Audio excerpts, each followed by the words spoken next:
आणि आत्ताच माझ्या चाचाने सांगितलं की माझ्या वडिलांचा जन्म हा इथेच आनंद हॉस्पिटलमध्ये झाला आणि त्यांच्या म्हणजे माझ्या पणजीने त्यांचं नाव इथल्या संतोष मातेवरून संतोष ठेवलं होतं आणि मी याच ठिकाणाहून तुम्हाला सर्वांना एक विनंती करते की माझ्या वडिलांना हा न्याय मिळालाच पाहिजे आणि तसेच तुम्हाला तर माहिती आहे त्यांची हत्या कोणत्या प्रकारे झाली आणि त्यांचा यात काही गुन्हा नसताना ते एक समाजसेवक असताना त्यांनी समाजासाठी इतके कार्य केले आणि शेवटपर्यंत ते समाजासाठी झुंजत होते. त्या दिवशी सुद्धा एक दुसऱ्या दलित समाजाच्या व्यक्तीची मदत करत असताना नंतर हा प्रसंग त्यांच्यावर आला. ही जी आज वेळ माझ्यावर किंवा माझ्या कुटुंबावर आहे ही वेळ कोणत्याही दुसऱ्या कुटुंबावर येऊ नये याची मी म्हणजे आपण सर्व याची दक्षता घेऊ. आणि जसे काल आभाळ आलते हा सूर्य झाकला होता, आज ऊन पडलंय, हा सूर्य आज आपल्याला आणखीन दिसतोय, पण माती आड गेलेले माझे वडील मला नंतर कधीच नाही दिसणार आणि त्यांचे हे बलिदान आपण व्यर्थ न जाता तुम्ही सर्व म्हणजे आपण सर्व एक आहोत, तुम्ही पण सर्वांनी एक या, माझ्या सोबत राहा, माझ्या कुटुंबासोबत आणि माझ्या वडिलांना न्याय मिळवून द्या आणि हा लढा आपण सर्वांनी एकत्र घेऊन पुढे जाऊ आणि जो हा अन्याय होतोय सर्वजण आपण या एक मिनिट वेळ स्टेजवरती तिथे जमलेले सर्व आदरणीय आपल्या सर्वांचे लाडके आदरणीय मनोज दादा,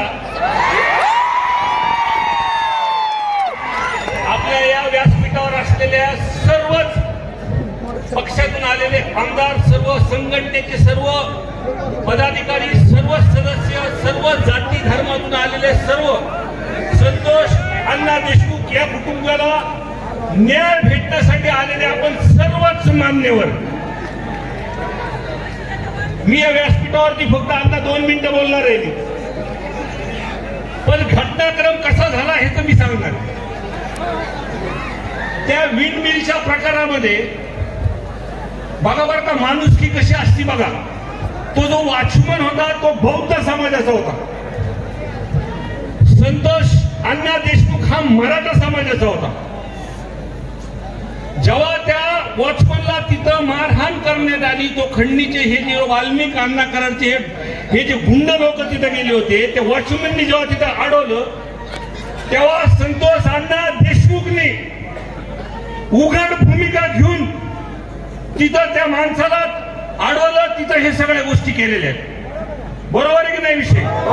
जे जातीपातीचं राजकारण अण्णा आपल्या महाराज उगा जिल्हा आमचा म्हणतो, आमचा जिल्हा पुरोगामी विचाराचा जिल्हा आहे आणि अधिवेशनामध्ये मी ओबीसी आहे आणि पहिला ओबीसी आहे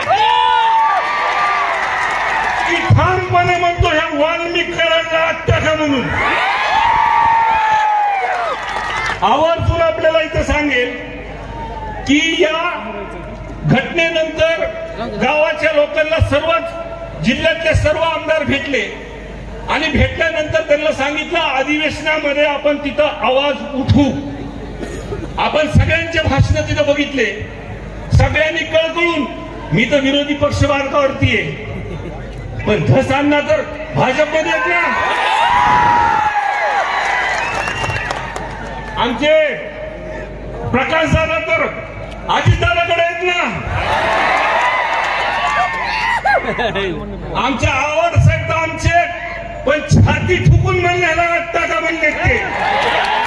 आणि सगळ्यात महत्वाचं की सीएम साहेबाच्या जवळचे अभिमन्यू पवार, मी जेव्हा त्यांना ही घटना सांगितली तर सभागृहामध्ये त्यांनी आमची साथ दिलेली आहे. त्या माणसासाठी एक टाळ्या, सगळ्यांसाठी टाळ्या.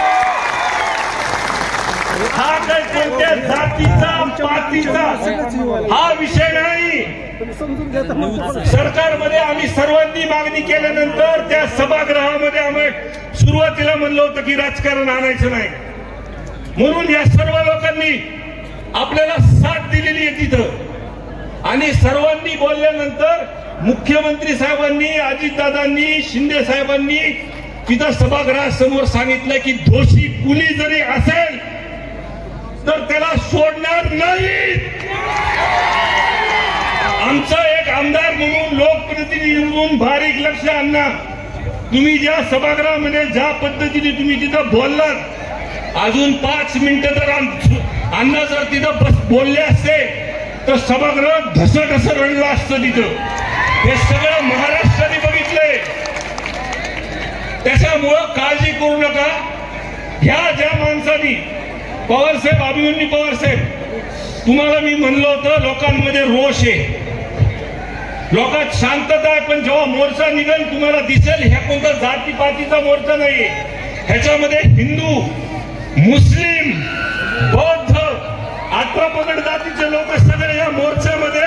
एक माणूस आपल्याला गेलेला आहे, आपल्या घरचा माणूस गेलेला आहे, त्याला न्याय देण्यासाठी इथं जमलेले आहेत साहेब. आणि ज्या पद्धतीने सभागृहामध्ये सरकारच्या माध्यमातून घोषणा झाली, एसपी साहेबची बदली झाली, ह्या 2-4 दिवसामध्ये कडक कारवाई होती. हे पण प्रामाणिकपणे आम्ही, काही अटक झाले, 2 बंद आहे, पण सर्वात महत्वाचं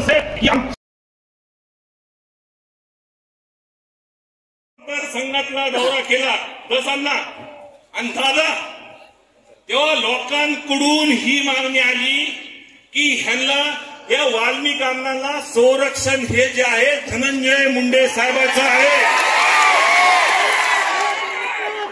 माझी प्रमुखपणे मागणी आहे की एक, मला बोलून द्या व्यवस्थित, एक तर ह्या केसमध्ये 302 मध्ये कट कारस्थानमध्ये त्याचं नाव आलं पाहिजे, वाल्मिक कराडला अटक झाली पाहिजे, ही केस अंडर ट्रायल चालली पाहिजे, ही फास्ट ट्रॅकवर चालतात म्हणून सरकारने जाहीर केलंय. तोपर्यंत धनंजय मुंडे साहेबांचा राजीनामा घेतला पाहिजे. हीच आमची कळकळीची विनंती आहे साहेब. आमचं काही राजकारण नाही.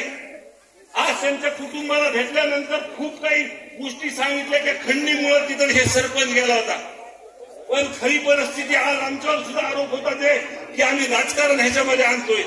पण आम्ही राजकारणात त्यांच्या घरी जर गेलो साहेब, अजून सुद्धा पत्र्याचे घर आहेत आणि पावसाळ्यात अजून सुद्धा गळतंय ते घर. म्हणून आमची प्रामाणिकपणे विनंती आहे, आपल्याला मोर्चापर्यंत थांबायचं नाही. जोपर्यंत ह्यांना न्याय ह्यांच्या कुटुंबाला भेटत नाही,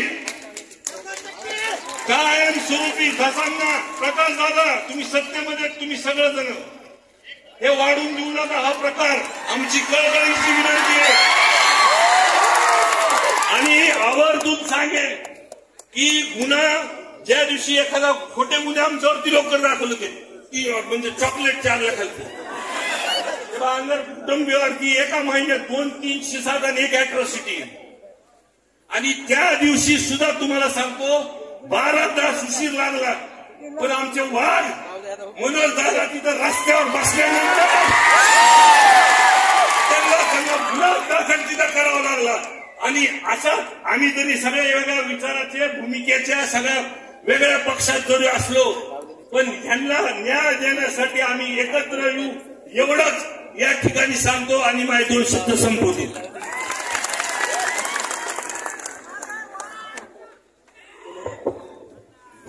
यानंतर माजलगाव विधानसभा मतदारसंघाचे आमदार आदरणीय प्रकाशदादा सोळुंके.